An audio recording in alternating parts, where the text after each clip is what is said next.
खुलुमबाय गिबियाव नोंथांमोनखौ आंनि चेनेल वारिखौ समबारजों लोगोसे गोजोन हामलायनायखौ जासिहरबाय।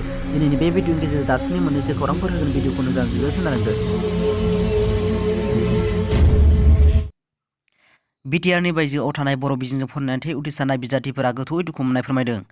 आसाम सरकारा बर' बिजोंनि टेट उथ्रिसारनाय बिजाथिफोरखौ नासयदों। धेमाजि जिल्लानि सानजारि नोगोर सिमेन्ट-सापुरि थानाय फोरोंगिरि नयुंआव धेमाजि जिल्ला आरो लखिमपुर जिल्लानि सिङाव थानाय टेट उथ्रिसारनाय बिजाथिफोरा मोनसे सावरायमेल जथुमा फोरोंगिरि साख्रि मोननांगौ आयदानि सायाव गुवारै सावरायलायो। बिटिआरनि बेंखनाव थानाय टेटनि उथ्रिसारनाय बिजाथिफोरा बिटिआरनि बायजोआव थानाय बर' बिजोंनि फरायसालिफोराव फोरोंगिरि साख्रि मावहैनो मोन्थायखौ सरकारा जुदि होदोंब्ला बिटिआरनि बायजोनि बिजाथिफोरखौ बिटिआरआव खाबु होनांगौ होनना सरकारनि खाथियाव गोख्रों दाबि दैखांदों। दिनै आरो गाबोन होनाय भारत बन्द'नि खौरां। ट्रेड इउनियनआ होनाय हादरनाङैनो बन्द'नि गोबां गोहोम गोग्लैनाय नुनो मोन्दों। गोबां जायगायावनो गारि खारनाय बन्द' जादों, बेंकफोराबो बन्द' जादों, गोबां जायगायावनो धरना हाबाफारि लादों। दिनै आसामनि गोबां जायगायावनो धरना होनायखौ नुनो मोन्दों।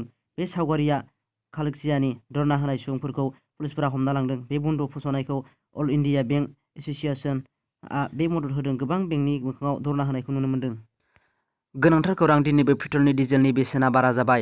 आसामाव सेन्सुरि बुंनो थांगासिनो दं। पेट्रलनि बेसेना दिनै 33 फैसा आरो 32 फैसा बारा जादों। साधारन सुबुंफोरखौ हादराव मुवा बेसादनि बेसेनआ बारा जालांनाय आरो गोबां जेंनाजों मोगा-मोगि खालामगासिनो दं। गुवाहाटीआव पेट्रलनि बेसेना 99 रांनि बारा जाबाय आरो डिजेलनि दामा 85 नि बारा जाबाय। थांनाय सप्तायाव 6 बार बारा जाबाय। दासिम पेट्रल आरो डिजेलनि बेसेना। दासिमनि खौराङा बेखिनियासै।